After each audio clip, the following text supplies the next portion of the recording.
আপনাকে যদি প্রশ্ন করা হয় বলেন তো ইয়ামেলেরনো মার্টিনেজ কত টাকার মালিক, আপনার উত্তরে হয়তো মিলিনিয়ার ছাড়া আর কিছুই খুঁজে পাবেন না।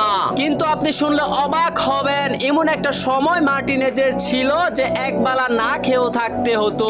হ্যাঁ দর্শক, বলছিলাম তিনটি কাপ জয়ী আর্জেন্টিনা গোলরক্ষক এমি মার্টিনেজের কথা। মার্টিনেজ এক সাক্ষাৎকারে বলেন, আমি তো সোনার চামচ মুখে দিয়ে বড় হয়নি, আমার বাবাকে আমি দেখেছি অনেক বিল পরিশোধ না করতে পারায় চোখের পানি অজরে ঝরেছে।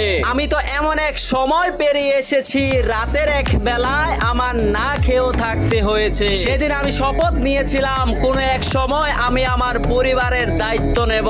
আজ সে মার্টিনেজের ভরসার হাত ধরে আলবেসিলিস্তারা তিনবারের চ্যাম্পিয়ন। তাই আপনাকেও বলতে চাই, লক্ষ্য যদি সঠিক হয় কঠিন পরিশ্রমেও আনবে জয়। ভিডিওটি ভালো লাগলে সাবস্ক্রাইব করে সাথে থাকুন।